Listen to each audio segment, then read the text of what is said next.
all, welcome at the last session of this track 3. And what a session we have. I'm very happy that we all, after half an hour, know what we should use as cool new tech stuff. I'm very happy that I may announce James Cridland on the stage. I'm assuming that everybody knows James Cridland. You are really our A-lister for Radiodays. James does a lot for radio. He looks at the future and he actually says, I'm a radio, and I never can pronounce that word in English. Radio future. No, he helps me out. And he does a lot in podcasting and he does a lot with the Radio Days because we always are very proud to have him here on stage. Well, show us. I know you've got the finger on the pulse of everything and you used to be a radio presenter. So give it to us. Thank you. Thank you so much. Well, hello. Who's had enough of PowerPoint presentations? Yes, exactly. Well, brilliant. I've got another one for you. So that's going to be good. It's wonderful to be here. It's wonderful to be back at Radio Days Europe. I couldn't make it to Lisbon because it turns out that I live on a prison island now. I live in Australia, and it turns out that they wouldn't allow me to actually travel last time. So I was stuck. In fact, the last time that I traveled abroad, I went to Wellington in New Zealand, and I walked past this pub, and I thought to myself, if only there was a sign of what was to come.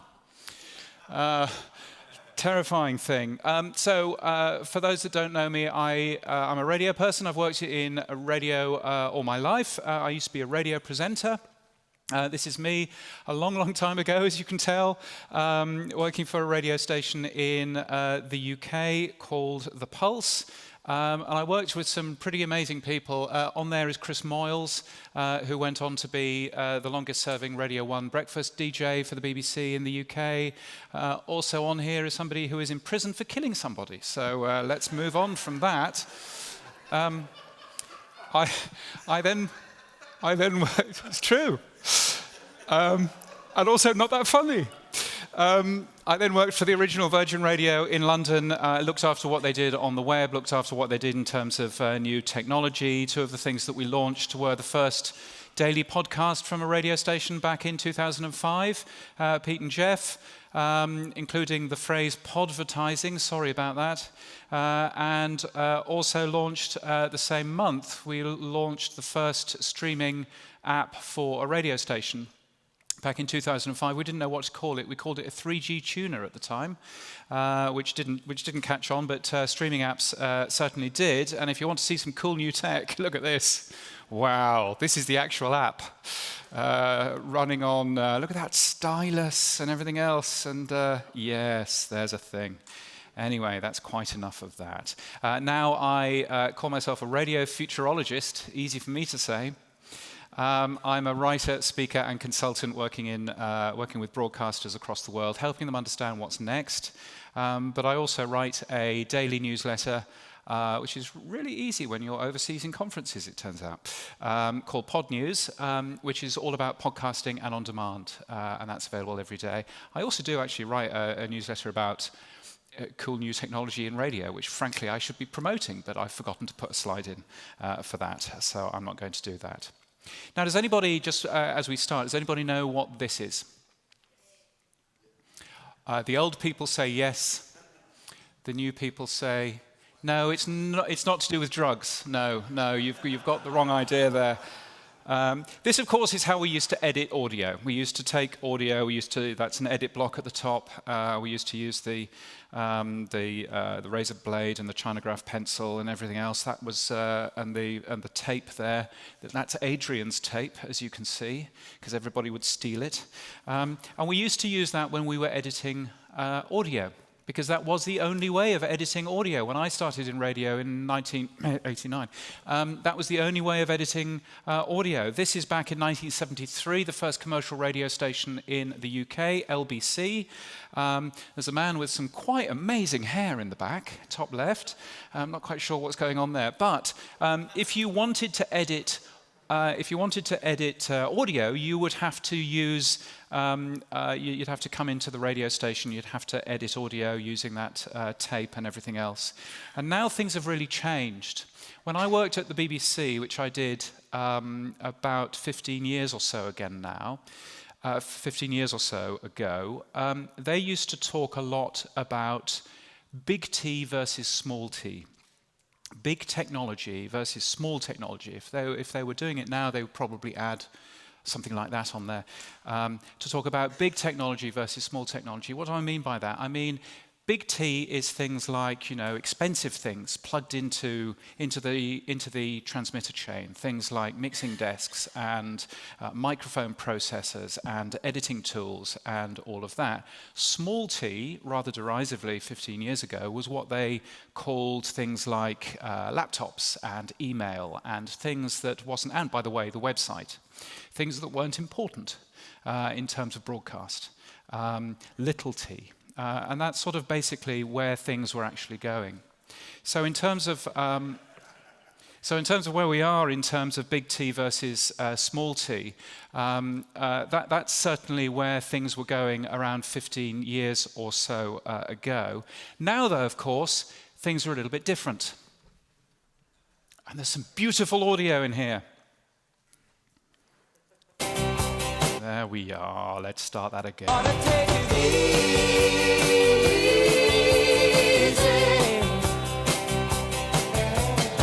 CBS-FM, it's Broadway on Friday. Yeah, and the weekend's upon us, and to be totally honest, you better plan something fun to watch tonight, some indoor chores for tomorrow, and maybe something outdoors on Sunday. Oh, and by the way, it's National Cookie Day. C is for cookie. That's good enough for me. Me too. Plus, I'm gonna do New York's greatest hits, so it's gonna be okay. Where's his Sunday best? Broadway Bill Lee there. Broadway Bill Lee crashing the vocal. So, as you can see,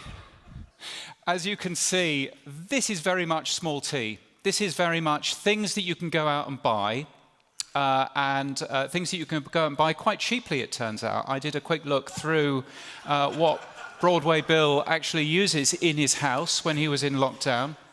And as you can see, he's using a Rodecaster mixer, which is less than €500. He's using a shotgun mic of some type for some weird reason. He's using microphones that are only €90, and so on and so forth. And that is what radio is now. We've moved away from big T versus small t. Radio can be produced with small t all over the place. Here's another example of the amazing things that you can do with radio these days. Listen live on digital, online, smart speaker, or the BBC Sounds app. We've got slow traffic on the Hertfordshire stretch of the M25 clockwise. Junction 17 at Maple Cross to 18 at Shorley Wood. It's all reopened, but taking a little while to clear after an accident. The M11 faster, and the A1 as well through Cambridgeshire, also closed on the northbound side. It's queuing there at the moment. Around the Little Paxton turnoff with congestion back to the A428 at St Neots. The M6 in Cheshire heading north, one lane closed. We've got queues there because of an accident involving 3 vehicles at the Thelwall Viaduct, junction 21. And the M62 in Cheshire also queuing after an accident around junction 10, the Croft interchange to junction 9 at Winwick. Stuart Clarkson, 5 Live Travel. Smile for the camera, Stuart. Excellent. So small t is where we're going now. We're using consumer technology now to produce great radio things. So what I thought I would show you today is a few other small t things. Instead of looking at large, complicated equipment that we needed to use in the past, to look at things that we can use in our radio stations that we can actually use in terms of our own laptops and our own everything else. And obviously, the next step from this is to use an audio editor. I'm showing you Hindenburg Journalist Pro here because it's a great editor specifically for speech, for spoken word. It automatically sets levels as you pull things in. It can automatically interface with your playout systems. It can automatically publish to podcast platforms, all of that sort of thing. It's a really cool system. It's made to be really easy and quick. This is me editing a podcast together, and well worth a look. But I'm not going to talk about Hindenburg Journalist, even though it's from Denmark. I'm going to talk about this technology instead, which is one step further of how people are editing audio these days. Now you can see, the first thing that you can see in this piece of technology, which is called Descript, the first thing you can see is that there's a transcript in there. And you can actually edit directly by editing the words on the screen, like as if this was Google Docs. So let's give this a go. Let's press the play button and see what happens. Now, more brain drain from the BBC this week, it seems. Mark Kermode and Simon Mayo, we talked about leaving the BBC. It seems that they've found their new... Okay, so there's quite a lot of ums and ers, and it's actually highlighted them. So I'm just going to edit that out and this out. There we go, and then let's just play that from the beginning again. Now, more brain drain from the BBC this week, it seems. Mark Kermode and Simon Mayo, we talked about leaving the BBC. It seems that they've found their new home, James. It's going to be at Sony Productions. It is, and actually, it's not their new home because it's the home that they always were on. Their show was produced for the... Now, this person is particularly rubbish, so we're going to have to do a little bit more work for him, so we'll delete that. They always were on. Their show was produced for the BBC by something else, which is, of course, owned by Sony, and what they've basically done is they've taken their show... What they've basically done. Brilliant, excellent. Well, we'll take that out. Make this guy sound a little bit cleverer. Of course, owned by Sony, and they've taken their show as an independent show now. So okay, one more to get rid of. And then let's assume that I actually got the name of this podcast wrong here. They've taken their show as an independent show now. So it's now called Kermode and Mayo's Take. It launches in early May. Now, if I'd have got this wrong in the recording, then I would have had to have gone back and edit that recording and made me go back into the studio and change it. But on this, because it also knows my voice, I can, I don't know, let's change it to Ben and Jerry's Take. Because it knows my voice, it can rework the audio to basically work out what it would have sounded like if I'd have said Ben and Jerry's. So it's got that. Let's go back and have a listen. Which is, of course, owned by Sony, and they've taken their show as an independent show now. So it's now called Ben and Jerry's Take. It launches in early May. You can also watch that live at the Podcast Show London as well. It's pretty cool, isn't it? So it makes editing, what I've found, this is a podcast that I do called Podland. You won't be listening because I know the audience figures. But what I've found is that this is a really easy way of actually getting, of looking at an interview, looking at what was said in the interview, deleting stuff that actually isn't particularly helpful, and then you can probably put it into a proper audio editor. But this is a great piece of tool. This is a great tool, which I could have zoomed in on, actually, and I forgot to do that, but there we are. And really cheap and just works on any laptop or something. That's the sort of technology that makes life much easier to produce great audio and indeed great radio. Here's another thing. This is a product called Spooler. It's used by a company called Insider for the refresh. Let me just play a bit of the refresh and see what you think. I'm going to sort of fiddle around in the web player over here as well.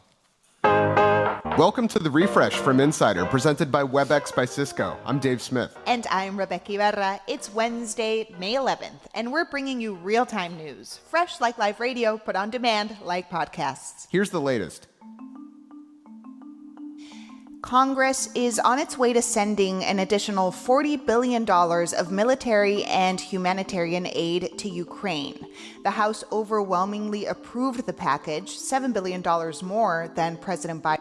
Members of the House have voted to let their office staff unionize. The Democrat-led resolution, which does not need to go through the Senate or the White House, is meant to lower turnover. Aides have been blasting the House for low pay, which they... So you saw a few things there. You saw that there's chapterization in there, so you can flick between story and story. That's something that's done in most podcast apps, something that most radio stations don't support, but it is technology which is already available there. But also, you also heard them talking about this being kind of like real-time news and things like that. That's because this is run by a company called Spooler.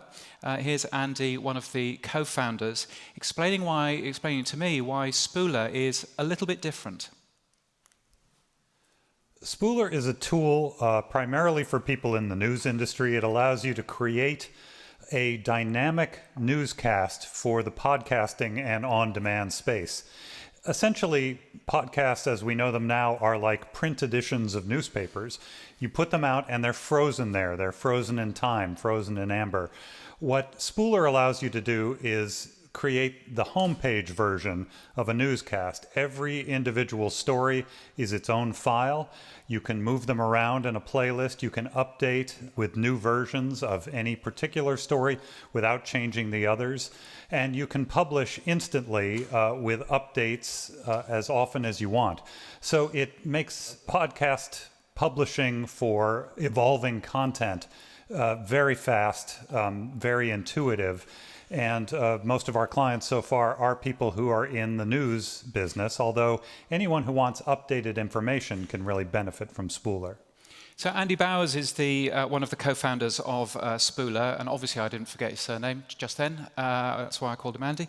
But this is the tool that Spooler have produced. So in the middle here, they've given me the grown-up version of this, so I can do this, and blind cats.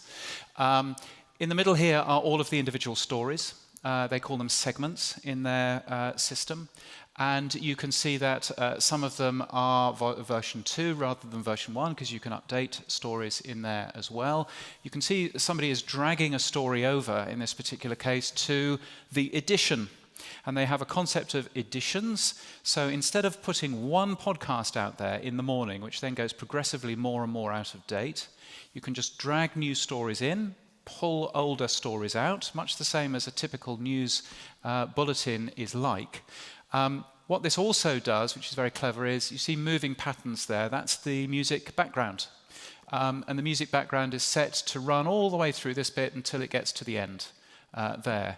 So it's got a lot of control over what you hear. But as soon as you pull a new story over to the edition over here and you press the save button, that automatically generates that podcast so that anybody that is then downloading that podcast or listening to that podcast will hear the very latest version. So it's a real change to the way that podcasts are made, because they're not just, one show in the morning and that's it. You can actually keep that podcast updated all the way through the day if you want.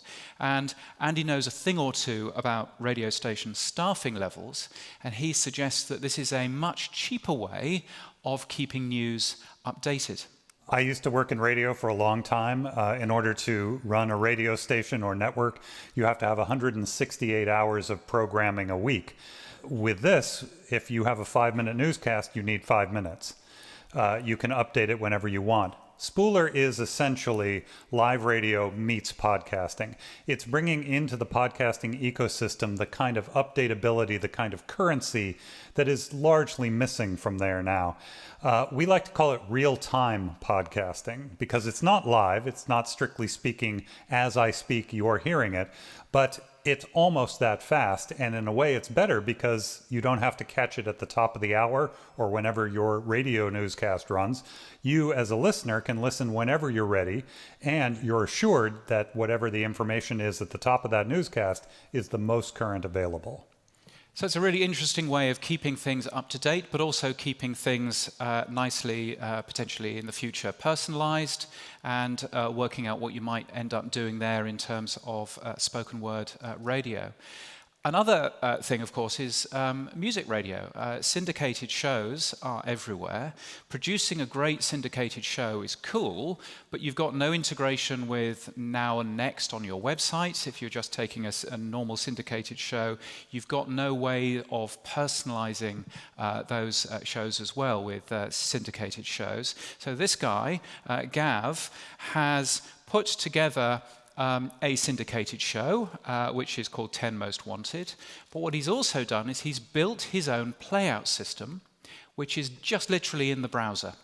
So any radio station that takes this show is sent essentially a special link, which plays in the browser, which plays out his radio show for him, specifically for that station. There's a radio show and there's a piece of software that I've written, which runs the show, if you like. The show is called 10 Most Wanted. The piece of software is called Smart VT. So the listener hears a top 10 chart radio show, fairly typical sort of thing that you might hear in the evening on a pop radio station. They'll hear me introduce the songs. They'll hear me talk about some showbiz.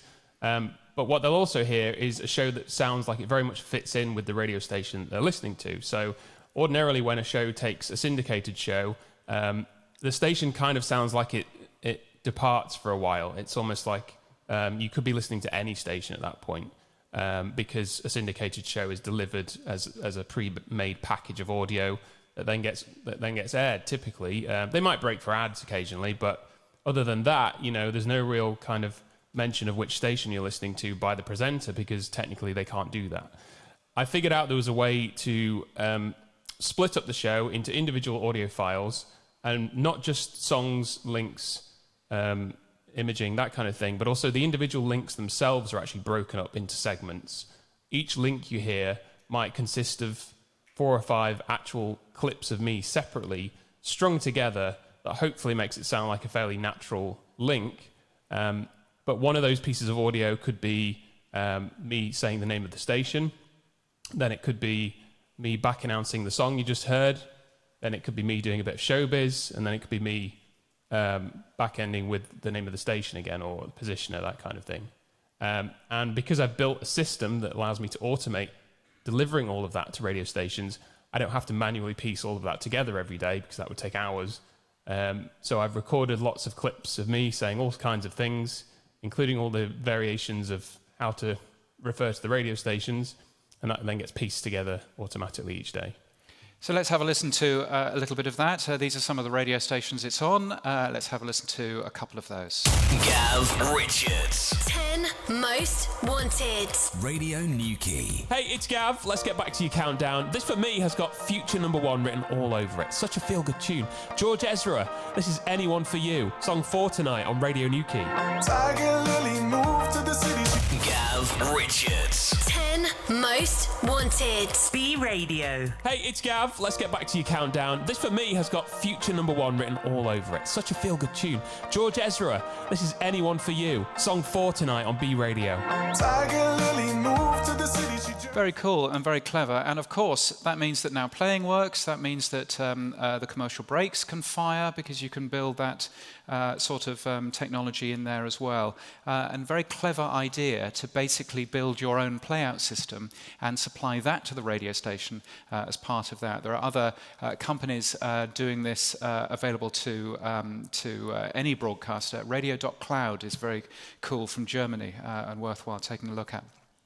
Now let's watch a bit of radio, shall we? On Saturday night of August 6, 1966, 3 teenagers parked their car at a high school baseball field to listen to music near Fort Worth, Texas. The top 20 hit that month was Summer in the City by the Lovin' Spoonful. Dressing so fine and looking so pretty, sang the band's leader John Sebastian.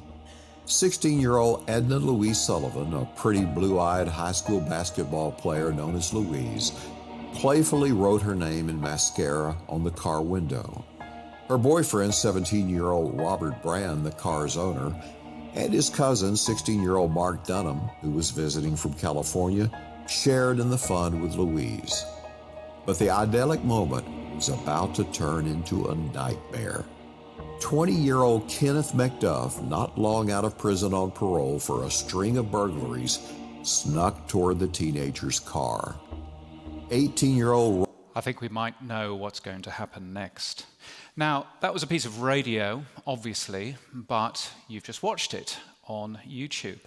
And there's a bunch of technologies out there. This is one of them, Adori, which allows you to pull in audio files and either automatically or manually add lots of additional video and text to those files to make that a really engaging experience to put onto things like social media, but also on YouTube as well. Nathan Iyer is the co-founder of Adori Labs.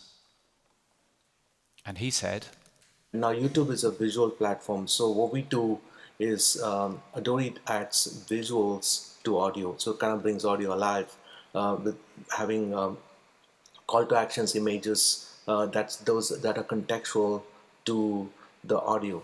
So that's exactly what we do. We just brought that feature out so that creators can come in without having to input their content or transfer their content onto the platform. They can just simply go off the RSS feed. We would discover it for them and publish it to YouTube in 3 easy steps. YouTube has really increased as one of the top 3 listening consumption apps in the past 12 to 18 months. So we've seen a skyrocket from probably hundreds of different podcatchers and apps to Apple, Spotify, and now YouTube. YouTube from younger demographic and Gen Z targeting has just been a huge increase in terms of consumption behavior. So YouTube is not only important for video, but will be important for the podcast industry in the future as well. And truly, we are trying to be an integration platform so that you can publish your audio content as a video format first for YouTube, and our next product will be TikTok and other social platforms as well. So we want to be the bridge between audio and video social content. Jack Oliphant also works at Adori Labs as well. There's a bunch of different companies doing that sort of thing. I think yesterday in podnews.net I linked to a piece of research which shows that just adding visuals to your and adding moving images to your social media shares actually works 5 times better than just a static image, which is really interesting. You saw a little bit of artificial voice earlier on. This is a bit more artificial voice. This is a company called Veritone that runs a product called Veritone Voice. They're very big on the ethical voice cloning, of course. Get onto voice cloning in just a second, but first, they've got a bunch of different voices in a bunch of different languages. I thought I would play some of them for you. Here's a little bit of Swedish for you. Hej alla som lyssnar på denna konferens. Mannen som står på scen just nu är en idiot. Han är. Detta är så tråkigt. Jag ser fram emot nästa pass. I'm not quite sure why people are laughing. Here's some German. Ich weiß gar nicht, warum ich darauf gekommen bin. Ich lerne gar nichts. Here's a little bit of French. Quand peut-on aller boire une bière? Je veux une bière. Here's a bit of Spanish. Tal vez deberíamos levantarnos e irnos ahora. O vaya a una de las otras sesiones. Este tipo es un idiota. And here's a bit of English. As everyone else has been saying, this is the best presentation at Radiodays, and I have really been enjoying it. Excellent, thank you. Artificial voice. So they've got a bunch of voices which are, available in their platform, but they also do cloned voices as well. They will, with your permission, and that's very important. And goodness, I had to sign an awful lot of forms when they cloned my voice. But with your permission, they will clone your voice and make that voice available in their system for you to use. How could you use that in terms of radio, I hear you ask? I'm not quite sure how I heard you ask that, but still, nevertheless. This is a person called Roy Laughlin. Roy works with Veritone Voice. You may recognize Roy's name as a former GM of KISS in LA. And he has been using this tool with Ellen Kay in a really clever way. So, James, so the idea was we sat down with the programming executives at iHeart. We were playing some of the samples of synthetic voice. stations are invested heavily in the morning talent. How do we get more out of them, make them more syndicatable but localized, even on their own stations in afternoon for like the weather? Tom Pullman and Mark Chase kind of expressed they know they need the weather in the afternoon, but this random voice showing up that no one knows, just popping up doing the weather, and they didn't like it. So they said maybe that's a place we could start. So I created an example here for you to hear that with synthetic voice. Weather tonight is mainly clear and a low of 49 degrees. Tomorrow for St. Patrick's Day, 54 degrees and sunny at 6 a.m. in time for the Ellen K Show here on Coast 103.5, powered by Morongo Casino. Good times. So what we did there was we accomplished the goal of getting rid of that unfamiliar voice using the branded Ellen synthetic voice in a very short window. Then we used it to promote the next day. Hey, here's the weather for the morning show that you want to listen to tomorrow morning with me, Ellen K. And then by being her voice, we were able to synthetically sell a sponsor that sees it as more valuable than sponsoring some random weather voice, right? So it seems to work really well. The idea of using your breakfast show, particularly if it's a syndicated breakfast show, your breakfast show's voice to read the weather during the afternoon when that radio station is in automation. It's a really clever and crafty idea to keep a consistent sound for that particular radio station. Here's another use of a synthetic voice. It sounds profitable, which is a very good newsletter all about ad tech in podcasting. They use a synthetic voice to read a version of that newsletter in Spanish. So Brian Barletta, who puts that newsletter together, he reads the English one out because he's English. Well, he's American, but he reads that article out. He doesn't speak a word of Spanish, but thankfully the tool has allowed him to actually speak in Spanish automatically. Now, you might not know Brian's voice, but you'll probably know my voice. So here's me speaking Spanish. Pasa cualquier tiempo con cualquier directorio de podcasts y verás una gran cantidad de programas en inglés. Pero el inglés es el idioma principal de menos del 5% de la población mundial. Gracias a una nueva tecnología inteligente, los podcasts podrían estar disponibles en varios idiomas, sin sonar como un robot de los 80. I mean, that's pretty cool, isn't it? That's me speaking Spanish and I have no idea what I just said. I hope it was all positive, as all of those other voices were earlier. There's one more thing that you can do, perhaps, with an artificial voice. Here's Roy Laughlin again. Another way to use it is, this is the daily newsletter where you would have the option to have the talent read you the article. So this is an example of Ellen reading an article online that I think over the air, her voice has to be kept short synthetically so that we're not, making people feel like she's not there. Online, I think the expectation that she's available to read articles, people figure out it's a new piece of technology. Top stories for today, Tuesday, April 5th. Tiger Woods reveals his status for the 2022 Masters Tournament. On Sunday, April 3rd, Woods shared an update on his verified Twitter account prior to the practice round, claiming he would be a game-time decision for the tournament, which will begin on Thursday, April 7th. And then, the dastardly part of it, the sales side of me, I have her doing a synthetic endorsement. The 46-year-old publicly announced his release from the hospital 21 days after the Los Angeles car crash in March 2021. If you're ever injured in a car crash, SweetJames.com is your first call. The iHeart option to read is powered by SweetJames.com and by Paramount Pictures' new release this Friday, Father Stu, a true story about a boxer turned priest played by Mark Wahlberg, in theaters this Friday. Oh, Americans, you have to sell everything, don't you? But a really interesting, clever idea of taking that breakfast talent and getting the most out of that person's voice. A few other things that I've spotted that I think are, pretty cool that perhaps we can learn a little bit from. This is something that Hubbard has put together in Minnesota. They have their own podcast app. It's called PodMN. And all it contains is podcasts from Minnesota. It's a really interesting, easy way for them to promote the fact that they are all local, all about Minnesota all the time. And just pulling together all of these podcasts from the state that they're in also, of course, allows them to spot what works really well and what talent they may wish to poach to get on their radio station. It's a really clever idea, and something that I'm surprised that people aren't doing. Here is the German language podcast app, and the only thing it's got in there is German stuff or French stuff or Spanish stuff or just stuff from Bavaria or whatever it might be. I think there's real opportunities there. There are, of course, great things that you can do in terms of technology and in terms of radio apps. Another company worthwhile having a look at is a company called Brands Are Live, who are producing all kinds of things that you can do inside radio apps, from things like on-demand music, additionally, to news information, pushing news and all of that sort of thing.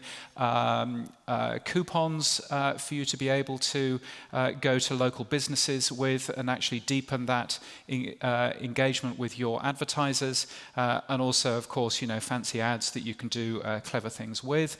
And indeed, I know that other people have been here at Radio Days Europe talking about clever things that you can do in apps, because I've seen the tweets just as you have.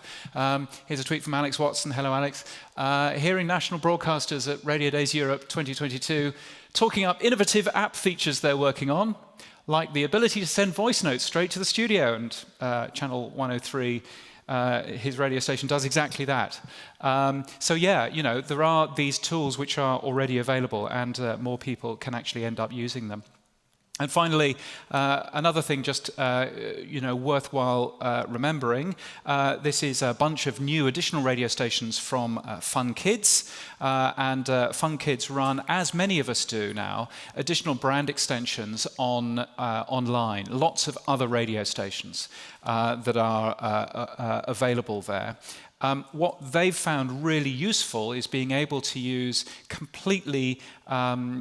complete systems in the cloud that RCS and the other companies produce, so that they can actually fire up these additional radio stations without buying any additional hardware, without doing much additional work, and it's just simple and straightforward, and allows them to both play out those radio stations in the cloud from RCS, but also RCS will actually stream those particular stations too. So there's some quite neat and smart things there.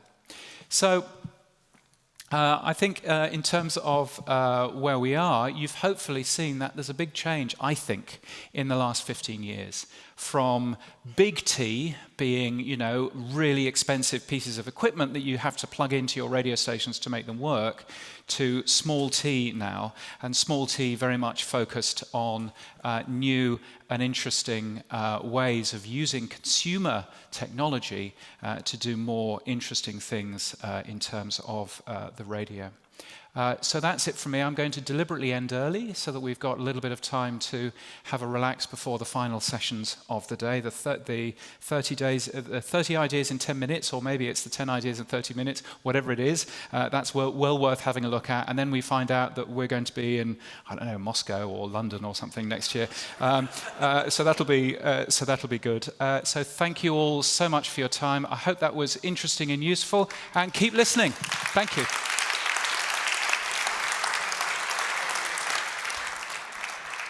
Thank you so much.